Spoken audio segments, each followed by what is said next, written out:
사람들에게는 영원을 사모하는 마음을 주셨다. 여기서 영원이란 말은 성경에서 굉장히 중요한 주제입니다. 우리가 영원을 바로 이해하지 못하면 우리가 우리의 삶의 여정을 바르게 해석할 수가 없습니다. 영원은 우리가 사후세계로 많이 이해하지만 사후세계는 영원히 현현하는 한 방식 중에 한 방식일 뿐입니다. 영원이란 개념은 사후세계를 말하는 것이 만이 아니라 영원은 시간 밖의 세계라는 뜻입니다. 시간을 초월한 세계, 시공간을 초월한 세계라는 것입니다. 즉 초자연적인 세계입니다. 물론 우리가 죽어서 이 초자연적인 세계로 들어가게 됩니다만 그것은 영원에 들어가는 한 방법입니다. 여러분, 초자연적인 세계에 들어가는 한 가지 방법, 유일한 방법이 죽음은 아닙니다. 초자연적인 세계에 들어가는 다양한 방법이 있어요. 우리가 예배를 통해 들어가고 하나님과의 친교를 통해 들어갑니다. 다양한 방법으로 우리가 초자연적인 세계에 접촉할 수 있습니다.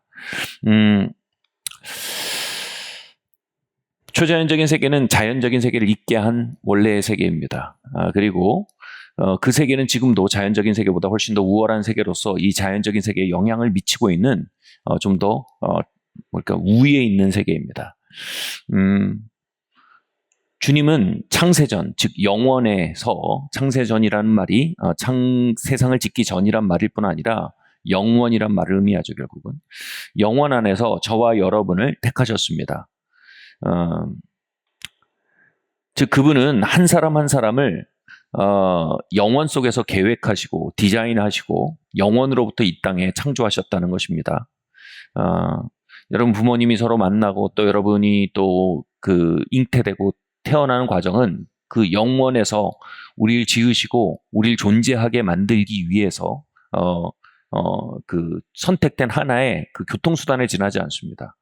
진짜 우리의 근거는 영원이고요. 우리는 영원으로부터 이곳에 나타난 존재입니다. 근데 그 목적에 대해서 분명히 성경은 말하고 있습니다. 영원하신 분과 교제하기 위함입니다. 이 말은 우리가 시간과 공간 안에 살지만 우린 시공간을 뛰어넘어 영원 안에 계신 분과 접속하도록 지어진 영적인 존재라는 얘기를 하는 거죠. 그래서 우리는 시공간 안에 그냥 매여 살면 우리는 우리의 존재의 목적도 만족도 우리의 방향도 알지 못하게 됩니다. 근원도 알지 못하게 됩니다. 우리가 우리를 뛰어넘어서 영원의 세계를 알고 영원하신 분과 교제할 때 비로소 우리의 뿌리를 알고 우리의 목적을 알고 우리의 만족을 알고 우리의 방향을 알게 될 수 있다는 겁니다. 그런데 그분과 교제하고 그냥 교제하다가 끝나는 것만을 얘기하지 않습니다. 두 번째로 성경은 명확하게 두 번째 목적을 얘기하고 있습니다. 그것은 이 시공간을 영원으로부터 다스려 지키게 하기 위해서 우리가 지어졌다는 것입니다. 그런데 하나님의 뜻을 이 땅에 펼치며 산다, 하나님의 뜻을 이 땅에 이루며 산다라는 말을 생각하면 저는 오랜 시간 이 기도와 이 구절과 연동이 될 생각이었어요. 아버지여 나의 뜻이 아닌 아버지의 뜻이 이루어지게 하시옵소서. 그러니까 하나님의 뜻을 이 땅에 이루면서 살게 된다. 이게 우리의 목적이다라는 말이 사실 젊은 저에겐 체념을 불러일으켰습니다. 좀처럼 내 뜻을 이루는 것이 내 삶의 목적이 아니라는 겁니다. 결국 내 뜻을 비우는 것이 나의 신앙의 여정이고 마침내 내 뜻은 완전히 비워지고 오직 주님 내 뜻이 아니라 오직 아버지 뜻이 이루어지기 원합니다라는 기도를 할 수 있게 되는 단계에 이르는 것이 신앙의 여정이라고 생각하니 정말로 도살장에 끌려가는 동물 같았습니다. 가뜩이나 제가 신학생이 됐잖아요. 그럼 저는 얼마나 더 제 뜻을 비워한단 말입니까? 얼마나 더 제가 저의 뜻이 아니고 아버지의 뜻을 이루소서라는 기도가 제 삶에 얼마나 더 많이 체화돼야 한다는 얘기입니까? 그런데 우리의 뜻을 버릴수록 하나님의 뜻이 내 안에 담긴다라는 종류의 사고는 사실은 기독교적이라기보다는 다분히 불교적인 사고일 수 있습니다. 지금 오늘 읽은 이 전도서 말씀은요, 우리에게 전혀 다른 차원의 얘기합니다. 우리 안에 영원을 사모하는 마음을 주셨다는 겁니다. 여기서 영원을 사모하는 마음을 주셨다는 것은 한국말로 보면 그 의미가 잘 안 사는데 히브리어 원어를 보면 이 전체 본문에 대한 의미가 이렇게 해석될 수 있습니다. 즉 때를 따라 아름답게 우리의 우리의 삶을 때를 따라 아름답게 하셨다는 것은 우리의 삶의 모든 단위와 절기와 우리에게 주어진 모든 것들이 하나님의 아름다운 뜻과 계획이 펼쳐지기 위한 도구로서 주어졌다라는 의미가 됩니다. 그러니까 다 하나님의 도구라는 거예요. 그리고 하나님의 그 뜻과 계획은 그냥 우리의 뜻과 상관없이 우리를 바이패스해서, 우리를 패싱해서 그냥 그 뜻과 그 도구와 그 때를 이용해서 그 하나님의 뜻이 펼쳐지는 것이 아니라 하나님이 그 도구와 그 때들을 지어가게 하는 하나님의 뜻과 계획을 어떻게 하냐면 우리 안에 두셨다는 거예요. 소원의 형태로 영원을 우리 안에 두셨다는 거예요. 다시 말해 여기서 말하는 영원의 히브리어를 보면 이런 의미가 상당히 강하십니다. 하나님의 원리와 뜻과 계획이라는 뜻이 굉장히 강합니다. 즉 하나님의 원리와 뜻과 계획을 우리 안에 사모함이라는 형태로 심어두신다는 겁니다. 그래서 우리 안에 하나님이 넣어두신 사모함이 마침내 우리의 주변에 있는 뜻과 여러 가지 방편과 여러 가지 허락된 조건들을 사용하고 활용하고 조합하며 그분의 아름다운 계획을 펼쳐내게 된다라는 의미가 되는 겁니다. 이렇게 표현해 볼게요. 저와 아내는 굉장히 다른 사람입니다. 결혼할 때도 이렇게 다른 사람일 줄 몰랐어요. 그래서 여러분 모든 이혼 사유 70%가 뭐예요? 표면적으로 성격 차이죠. 저희 성격 차이 장난 아닙니다. 장난 아닙니다. 이게 도대체 같이 갈 수 있을까라는 답답함이 있을 정도로 저희의 성격 차이는 대단합니다. 그런데 오늘 말씀에 의하면 뭐예요? 이 성격 차이도 하나님의 아름다움과 온전하신 뜻을 완성하기 위한 도구라는 겁니다. 아멘? 그러면 여기서 하나님 뜻이 이루어지겠지 뭐. 하나님 일 하세요. 주님 내 뜻이 아니라 아버지 뜻이 이루어지기 원합니다. 이걸 말하는 게 아니에요.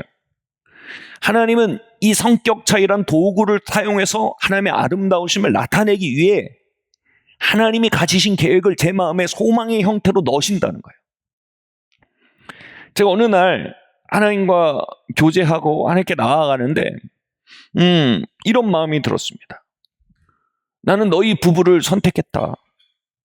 너희 부부가 갈등과 여정을 통해 서로 만나가고 화해해가고 사랑하게 되고 친밀하게 되는 과정을 통해 많은 사람들이 자신의 길을 비추어 보고 소망을 얻고 용기를 얻고 지혜를 얻을 수 있는 롤모델로 나는 너의 결혼을 계획했다. 그 순간 소망이 막 드는 거예요. 하나님, 우리 결혼이 하나님의 시청각 자료로 택해졌군요. 하나님, 우리 결혼에 기름 부어주세요. 그러니까 그냥 꽁냥꽁냥 알콩달콩 잘 살고 싶어서 제가 결혼했어요. 근데 하나님 더 큰 뜻이 있었어요. 하나님 저를 결혼을 통해서 많은 이들의 결혼을 치유하고 많은 이들의 결혼에 소망을 주고 많은 이들의 결혼에 예언적 음성이 들리게 하기 위한 하나님의 통로를 택한 거예요. 그 하나님의 소원과 뜻에 기초한다면 저의 성격 차이는 기가 막힌 도구인 거예요. 뭐 왕자와 공주는 그 뒤로 결혼한 뒤에 그 뒤로 뭐 행복하게 잘 살았더래요. 하면 뭐 얘기할 거리가 있습니까?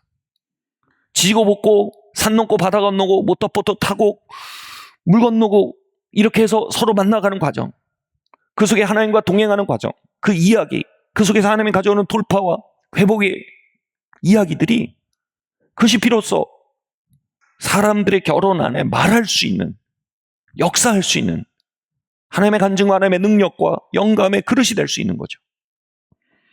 그래서 저희의 차이를 하나님께 올려드릴 수 있게 됐어요. 하나님, 저희의 이 큰 차이를 주님께 올려드립니다. 그리고 여기서 일어나는 많은 갈등과 많은 그 결렬들이 오히려 하나님의 치유와 회복을 담는 그릇인 줄 믿습니다. 하나님, 우리의 결혼이 많은 이들의 롤모델이 되게 해주시고 우리가 정말 친밀함을 하나님이 가져오시는 회복된 결혼의 롤모델을 이 땅에 비추는 결혼이 되게 해주세요 라는 야심이 제 안에 생겼습니다. 아멘. 이게 뭐예요? 하나님 모든 것을 때를 따라 아름답게 예정하셨어요. 하나님 이 결혼에 대해서 아름다운 계획을 가지셨어요.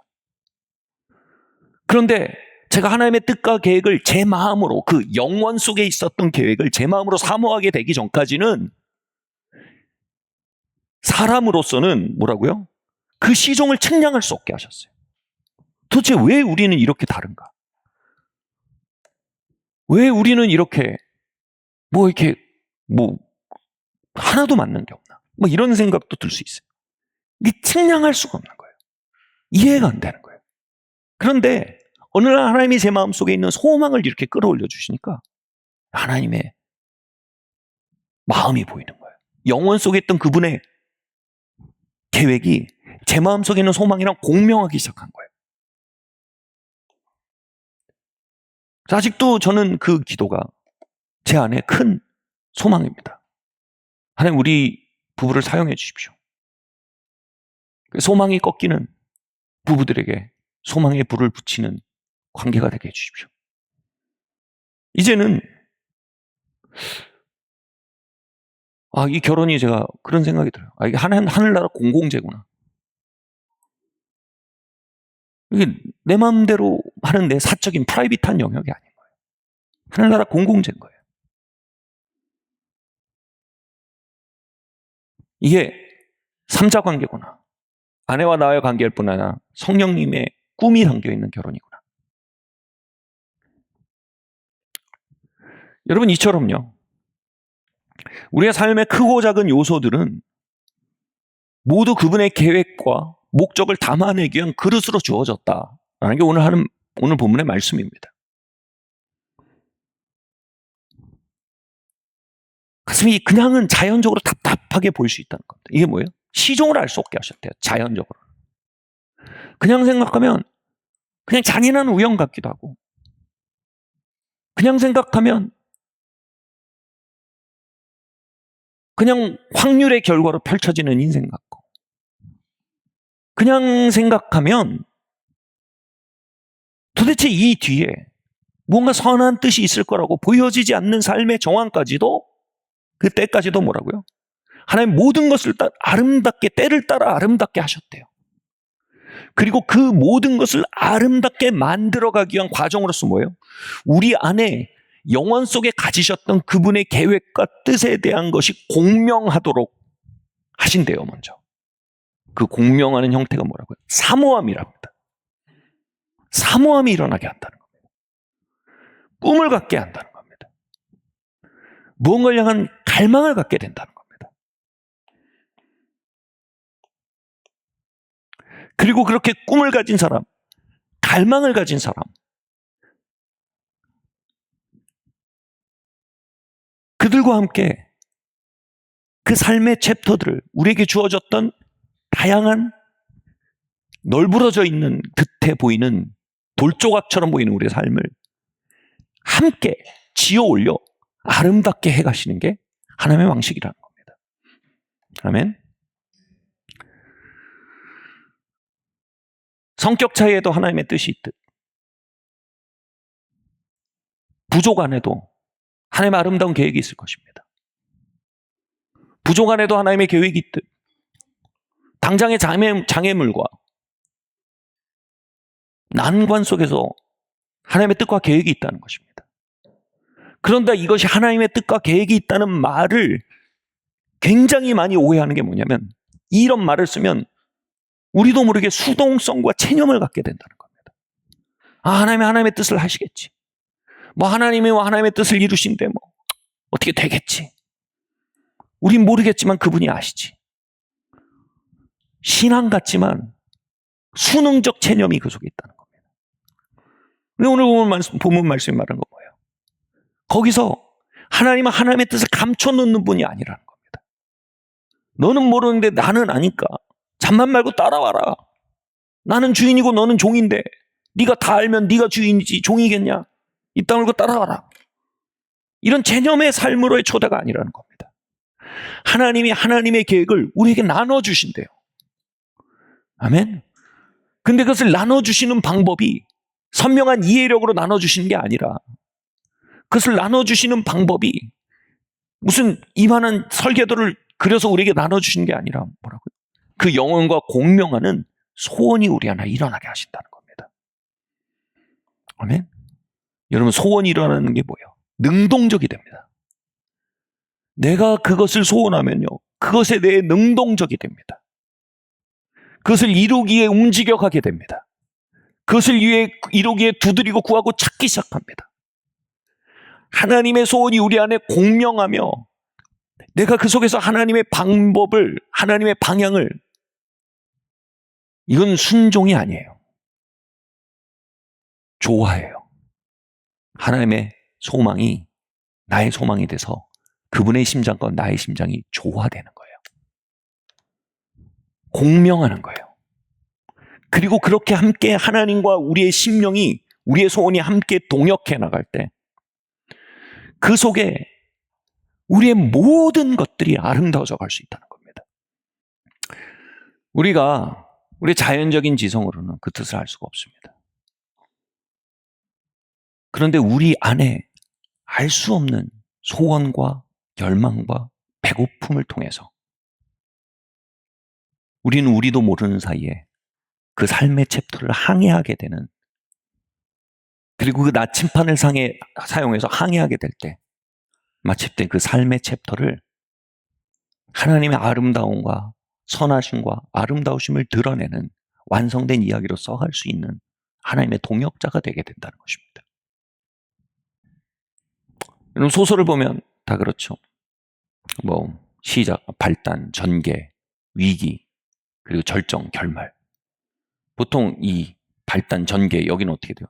사람의 성격과 어떤 상황의 어떤 구조적인 것들이 아직은 갈등이 잘 안 보여요.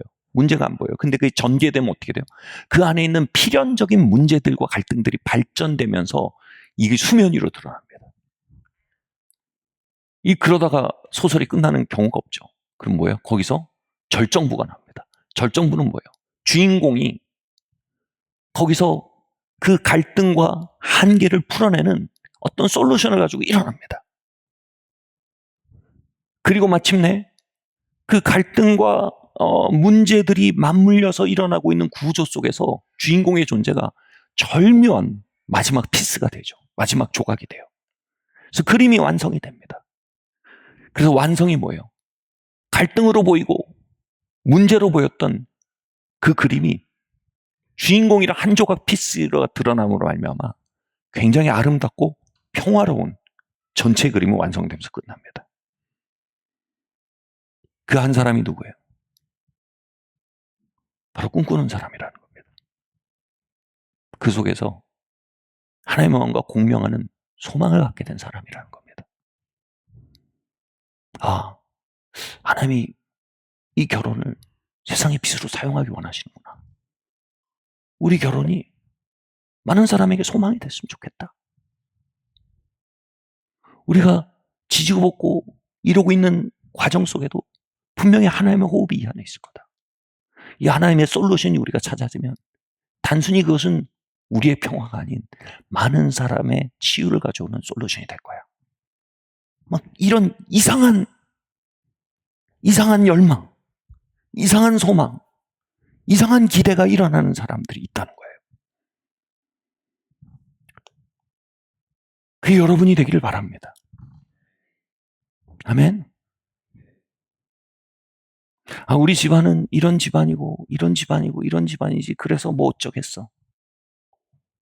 여기서 갑자기 그래, 이런 집안에 하나님 나를 보내신 것은 어쩌면 나를 통해서 이러이러한 일을 하기 원하시는 걸 거야 라는 소망이 일어나는 거예요. 거기서부터 진짜 그 이야기에 뭐라고요? 이 절정부가 오기 시작하는 겁니다. 그 절정부의 시작점엔 성경 전체의 도처에 들어가는 건 누군가 소망을 품기 시작하는 거에서 역전이 오기 시작합니다. 그럼 어떻게 하면 우리가 우리의 삶과 정황 속에 가지셨던 하나님의 영혼 속에서 품으신 뜻과 계획을 우리의 마음속에 품을 수 있게 될까요? 고린도전서는 성령님이 아니면 우리가 그분이 아들들을 향해서, 자녀들을 향해서, 사랑하는 자들을 위해서 준비한 것을 볼 수도 알 수도 걸어 들어갈 수도 없게 된다고 했습니다. 성령님이 우리에게 그것을 나누어 주신 방식이 뭘까요? 요한복음 15장 15절 16절 말씀 함께 읽겠습니다. 시작. 이제부터는 너희를 종이라 하지 아니하리니 종은 주인이 하는 것을 알지 못함이라. 너희를 친구라 하였노니 내가 내 아버지께 들은 것을 다 너희에게 알게 하였음이라.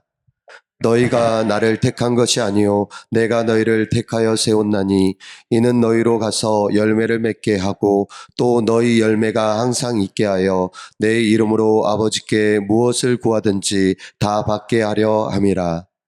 아멘. 너희는 내 종이 아니고 내 친구다, 이렇게 되어 있습니다. 여러분, 종은 뭐 합니까? 복종합니다.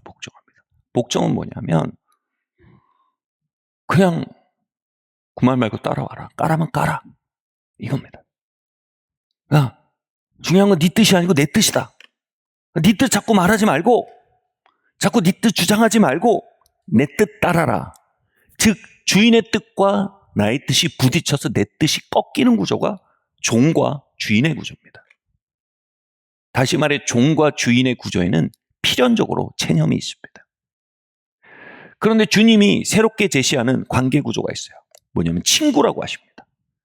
친구에 대해서 뭐라고 합니까? 친구는 아버지가 하시는 일을 안돼요. 안다고 합니다. 왜 그렇게 하는지 그 시종을 알게 된다는 겁니다. 다시 말해 그 마음을 알게 된다는 겁니다. 다시 말해 그것을 사모하고 나도 같이 원하게 된다는 겁니다. 그리고 그것을 구하게 되고요.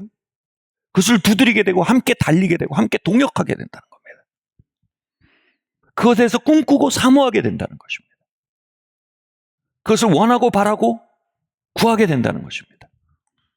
누가 하나님의 마음을 알고 받고 영혼 속에서 우리의 삶의 챕터를 향한 그분의 계획을 알게 되고 영혼으로부터 우리의 삶에 주어진 다양한 갈등 구조 속에 있는 하나님의 꿈과 뜻이 무엇인지 알게 되고 누가 우리의 삶의 불확실성과 불가능성 앞에 불가능성에 드리워진 삶의 이야기 안에 있는 하나님의 계획과 뜻을 알게 된다고 합니까? 누가 그렇습니까? 친구가 그렇답니다. 다시 말해 뭐예요? 하나님이랑 사귀는 사람들이 그걸 안다는 거예요. 아멘? 하나님이랑 사귀게 되면 부지불식간에 하나님이 주시는 어떤 욕구들이, 욕망들이 우리 안에 생긴다는 겁니다. 제가 굳이 욕구와 욕망이란 단어를 쓰는 이유가 있습니다. 우리가 소망이라고 얘기하면 너무 그걸 영적으로 너무 거룩하고 너무 종교적으로만 생각합니다. 그런데 제가 욕구와 욕망이라고 표현한 건 사실은요, 여러분, 시작 단계에서는 욕구와 욕망과 소망이 구별되지 않아요.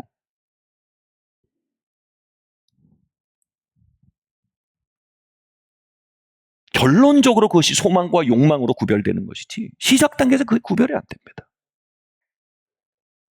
그런데 하나님이랑 새기는 사람은 무언가가 우리의 마음에 불뚝불뚝 일어나게 된다는 거예요. 생의 에너지, 살아 꿈틀대게는 에너지를 바꿔 말하면 생의 욕망입니다. 욕구입니다. 여러분, 욕구와 욕망이 없는 사람은 죽은 사람입니다. 사람이 살아있다는 건요, 욕구와 욕망이 있다는 겁니다. 하나님이랑 사귈수록 모든 욕구와 욕망이 없어지는 사람이 아니라 하나님과 사귈수록 하고 싶은 거, 가고 싶고 이루고 싶은 게 없어지는 게 아니라 하나님이랑 사귈수록 생의 에너지가 올라간다는 겁니다. 그것이 여러분 종교와 살아계신 하나님과의 친교의 차이입니다. 여러분, 종교는요 끊임없이 주인님이 하라는 대로 하는 게 납니다. 뭐 내 뜻이 중요한 게 아니니 주인의 뜻이 중요합니다. 주인의 뜻을 내게 알리소서. 뭐 이 속에도 주님의 뜻이 있겠죠. 저 속에도 주님의 뜻이 있겠죠. 이건 종교입니다. 살아있는 주님과의 동행은 뭡니까? 그분과 친교합니다. 사귀어갑니다. 그럴수록 삶에 대해 꿈틀대는 것이 올라온다는 겁니다. 원하는 것이 생긴다는 겁니다. 욕구와 욕망이 시작된다는 겁니다. 삶의 욕구가 돌아온다는 것입니다. 삶의 입맛이 돌아온다는 것입니다. 살아나는 겁니다. 그 속에서 뭐예요? 하나님이랑 사귈수록 우리도 모르는 사이에 그 욕구와 욕망을 통해 그분의 꿈과 그분의 소망을 우리의 엉망진창이 된 것처럼 보여있는 구조와 삶의 챕터 속에 이루어 나가게 된다는 겁니다. 여러분, 천기누설이란 말이 있어요. 천기누설. 천기누설, 하나님은요, 천기누설을 즐기는 분이십니다. 아멘? 제가 신앙생활을 시작할 때 교회 안에 가득한 것이 이 불가지론이에요. 하나님의 뜻을 알 수가 없다는 거예요. 그분이 뭘 하려는지 알 수도 없고 우린 모른다. 알 수도 없다. 이 불가지론이 가득했어요. 여러분, 불가지론은 허무주의랑 똑같은 거예요. 여러분, 우리가 그분의 뜻과 그분의 마음을 알 수도 없으면 그게 뭡니까, 우리 인생이요. 우린 그냥 숨쉬고 사는 겁니다. 살다 보면 그분 뜻이 다 이루어지는 거죠. 근데 여러분, 성경을 읽어보세요. 성경은 불가지론을 말하지 않습니다. 성경은 너희 마음을 새롭게 함으로 변화를 받아 아버지의 온전하시고 기뻐하신 뜻이 무엇인지 분별하여 알도록 하라고 되어 있습니다. 아멘? 하나님의 너희를 향한 부르심의 그 영광이 무엇인지 깨달아 알도록 내가 기도하노라 그렇게 했습니다. 아멘? 하나님 그거 알려주시는 분이에요. 하나님 그거 알려주고 싶어 하세요. 하나님 우리 결혼을 향한 하나님의 계획과 꿈을 알려주고 싶어 하시고, 하나님은 우리 가문을 향한 하나님의 계획을 알려주시고 싶어 하시고, 하나님 우리가 가지고 있는 불가능성과 불확실성 속에 있는 하나님의 뜻과 마음을 알려주고 싶어 하시는 분이세요. 하나님은 천기누설을 즐거워하십니다. 아멘. 근데 그 천기누설이 이루어지는 루트가 뭐예요? 친밀함입니다. 친밀함이에요, 친밀함. 여러분, 구약을 보면요, 하나님의 뜻을 알려고 하는 온갖 사람이 다 나옵니다. 사울은 하나님의 뜻을 알려고 사무엘의 정령을 불러올립니다. 또 사사기에 보면 베냐민 지파였나? 하나님의 뜻을 알려고 레위 지파 제사장의 자손을 유괴해서 데려와서 자기 가문의 제사장으로 삼으려고 합니다. 모두가 하나님의 뜻을 사모하고 원합니다. 근데 그 방법이 잘못됐어요. 그 방법은 뭐예요? 어느 제사장에게 달려가는 게 아니란 말입니다. 그 방법은 뭐예요? 알 수 없는 초자연적인 세계 속에 연결돼서 초자연적인 행위, 즉 뉴에이지적인 행태를 통해서 그분의 뜻을 알려고 하는 것도 잘못됐다는 겁니다. 결국 잘못된 것에서 하나님의 뜻을 얻으려는 걸 우상숭배라고 하는 겁니다. 인간이 쉽게 인간의 방법으로 손에 잡을 수 있는 방법으로 하나님의 뜻을 알아내는 시도들, 이게 우상숭배입니다. 하나님을 사람이 손에 잡을 수 있고 알아볼 수 있는 형상으로 깎아서 그 앞에 가서 하나님의 뜻을 묻는 거, 이게 우상숭배입니다. 하나님은 하나님의 뜻을 알려주실 수 있는 통로를 명시하셨습니다. 하나님과의 친교입니다. 아멘. 오늘도 얼마나 많은 사람들이 기가 막힌 예언 사역을 하는 사람한테 가서 하나님의 뜻을 구하는지 모릅니다. 예언 사역자들이 좋은 하나님의 말씀을 전합니다. 그래도요, 내가 하나님과의 친교가 없으면요, 그 해석을 못해요. 그 이상한 방식으로 해석하거나 또는 믿지도 못합니다. 여러분, 하나님의 뜻이 부어질 수 있는 하나님의 정하신 방법은 하나님과의 친밀함입니다. 아멘. 갈등 구조가 폭발하는 결혼 관계 속에서 여러분, 하나님과 친교하세요. 아무도 아멘 안 하시는데 그것만은 못하겠습니다. 그러시는 것 같아요. 하나님과 친교하세요. 네? 계속되는 불확실성과 불가능성 앞에서 가슴이 답답한 그 땅에서 하나님과 친교하시란 말합니다.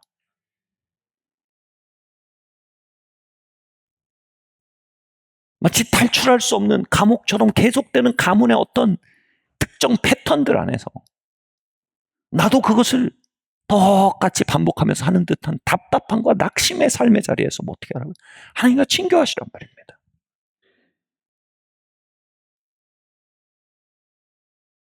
하나님은 에덴 동산 날이 서늘할 때 아담을 불러 함께 에덴 동산을 거니셨어요. 그리고 거기에 놀라운 표현이 나옵니다. 그들이 하나님의 음성과 함께 거닐었답니다. 하나님의 음성이 뭐예요? 친밀함이고 두 번째 천기 누설입니다. 하나님은요, 우리를 가까이 불러 사귀시고 당신의 뜻과 계획을 열어 보이시기 위해서 우리를 불러들이십니다. 아멘. 한두 번 말한 적 있지만요, 성경 교사들은요, 아담이 동산에 있는 그 피조물들의 이름을 지었다라는 부분을 이렇게 해석합니다. 이 이름을 지었다는 건 뭐냐면 그의 특성과 그의 창조 목적을 불러냈다라는 의미가 되는 거예요. 그냥 이름을 지은 게 코끼리, 기린 그냥 이렇게 지었다는 게 아니에요. 그의 창조 목적과 의도를 파악하고 그것을 불러내는 영적인 행위였다라고 얘기합니다. 그래서 코끼리가 더 코끼리가 되고 기린이 더 기린이 되고 뭉툭하고 그냥 구별이 안 되던 존재들이 더 자기 자신이 될 수 있도록 불러냈던 게 아담이 이름을 지어주는 행위였다라고 얘기합니다. 그러면 코끼리를 더 코끼리의 본질을 보고 목적을 보고 개성을 볼 수 있었던 그 하나님의 의도를 어디서 알았을까요? 기린을 기린으로 더 볼 수 있었고 침팬지를 침팬지로 더 볼 수 있었고 사과나무를 사과나무로 더 볼 수 있었던 하나님의 의중을 바로 동산 서늘할 때 하나님의 음성과 함께 걸으며 그는 그 하나님의 의중을 깨닫게 된 거예요. 아, 이거 코끼리 지우셨구나. 여러분, 이 일은요, 오늘날 학교에서 너무나 필요합니다. 애들을 보면 저희가 잘할 때 어떻게 했어요? 오하열을 맞춰서 가운데 중앙에 기준하면 뭐 좌우로 정렬하면 장전하면 그래서 뭐 다 똑같이 줄 맞춰놨어요. 그 대한민국 스탠드에 다 맞춰서 다 깎아서 벽돌처럼 만들어서 다 쌓아 올려요. 여러분, 여기에는 천기 누설이 필요 없어요. 그냥 대한민국 사회가 요구하는 요구에 맞춰서 애들을 빚어내는 일만 필요해요. 그런데 만약 학교에 선생님들이 하나님과 함께 하나님의 음성과 함께 친교하고 거닌다면 그 아이들을 볼 때 그 아이들이 어떻게 불려줬고 어떤 목적을 가졌느냐에 대한 깨달음이 올 거라 이겁니다. 아멘? 그 깨달음이 뭘로 온다고요? 꿈으로 온대요. 소원으로 온대요. 아, 얘가 이런 사람이 되면 좋겠어. 얘가 이런 아이로 자랐으면 좋겠어.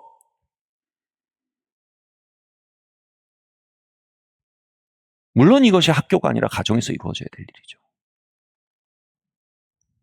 가정에서 한 아이를 향해서 아직은 그냥 꽃 피어나지 않은 그냥 새싹 같은 모습이에요. 민들레인지 장미인지 튤립인지 알 수가 없어요. 그런데 하나님과 함께 걸으면 아, 이 아이는 민들레구나. 그 아이가 민들레로 자라길 원하는 하나님의 열망이 그 아이를 민들레로 빚어놓고 민들레 꽃이 피었으면 하는 하나님의 꿈이 하나님의 기다림이 부모의 마음에 부어진다는 겁니다. 아멘? 여러분, 그뿐입니까? 우리에게 주어진 하나님이 아까 읽은 전도서에서 하나님의 때를 따라 모든 것을 아름답게 하셨던 거예요. 우리에게 주어진 많은 것들이 다 씨앗의 형태라는 겁니다.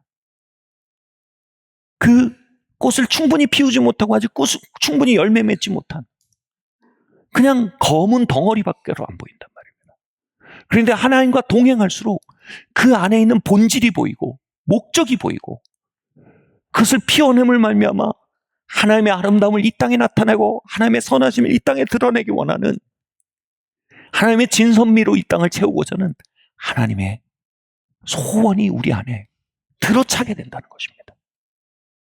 그래서 그것을 그냥 검은 돌멩이로 보던 마음속에 할 수 없는 뜨거움이 생긴다는 겁니다. 이게 그냥 하나의 검은 돌멩이가 아니라 이것을 품어서 부화시킬 때 그 안에 찬란한 새가 날개를 펴고 일어날 수 있는 하나님의 기회로 발견되기 시작한다는 겁니다. 아멘.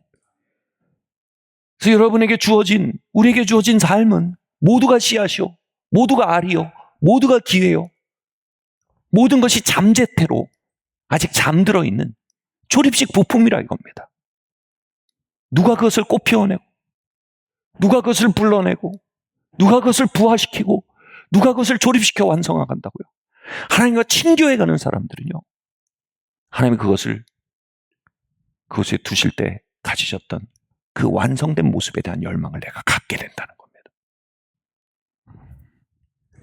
아멘. 할렐루야. 하나님은 청기누설을 즐기십니다. 아멘.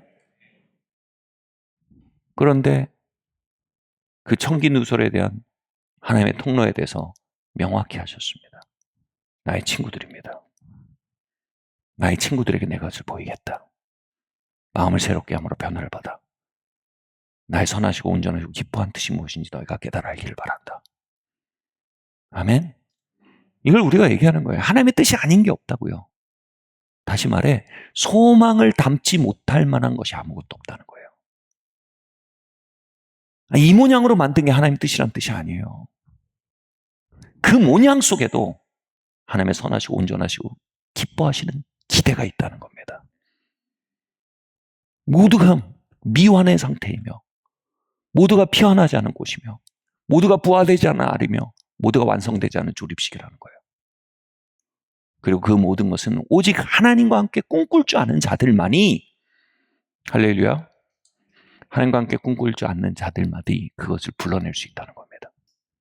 즉 아담이 동산나무 서늘할 때 하나님과 친교하며 그 에덴 동산을 다스렸대요. 저는 이 해석에 더 동의합니다. 그 다스린 행위가 미완의 것들에 이름을 붙이고 꿈을 꾸고 그것을 꿈꾸고 소망하고 불러내고 길어내고 빚어나가는 행위였음을 우리가 성경을 통해 알았기에 하나님은 그 친교의 자리를 통해 하나님이 이곳저곳에 던져놓으신 피조개의 미완의 모습에 대한 원래 의도를 아담에게 친교의 자리를 통해 말씀하셨을 거라고 저는 믿습니다. 아멘. 하나님 하고 싶은 말이 많아요. 하나님 보이고 싶으신 게 많아요. 하나님이 왜 우리를 한국에 태어나게 하셨을까요? 자꾸 헬조선 거리라고 태어나게 하셨을까요? 이놈은 썩어 문드러진 땅, 이민 가버려야겠다. 그러라고 우리를 여기에 두셨을까요? 물론 썩어 문드러지도 헬도 아니죠. 역사상 이렇게 소망찬 시대가 어디 있습니까? 조선반도에. 지금 우리가 국력이 10위권 안에 든다는 얘기가 나오는데 5,000년 동안 이런 일이 한 번도 없었어요. 이런 현실이 싫으면 어떡하라는 거예요. 그죠? 일제시대로 돌아갈까요? 조선시대로 돌아갈까요? 고려시대로 돌아갈까요? 우리가 여기서도 꿈꾸지 못하면 우리가 어디서 꿈꾸겠습니까? 우리가 여기서 하나님의 계획을 품고 우리가 품어야 할 걸 품고 부화시키며 우리가 조립해야 할 것을 조립하고 우리가 심어야 할 것을 심으며 꽃 피어나가지 않는다면 우리가 얼마나 나은 여건, 얼마나 좋은 완성품, 남들이 다 품어서 부화해서 날아다니는 하늘의 새를 보면서 왜 하나님 나에게 새를 주지 않고 알을 줬는가? 왜 하나님 나에게 완성품을 주지 않고 조립식을 줬는가? 왜 하나님 나에게 꽃을 주지 않고 씨를 줬는가? 하며 불신하고 낙심하고 회의한다면 여러분 이것보다 큰 낭비가 어디 있겠습니까? 사랑하는 성도 여러분, 하나님이 여러분에게 조립식을 주셨습니다. 하나님이 여러분에게 C를 주셨습니다. 하나님이 여러분에게 R을 주셨습니다. 자연적으로 보면 그건 우연의 결과고, 자연적으로 보면 그것은 불가능의 이유이고, 자연적으로 보면 그것은 낙심의 이유입니다.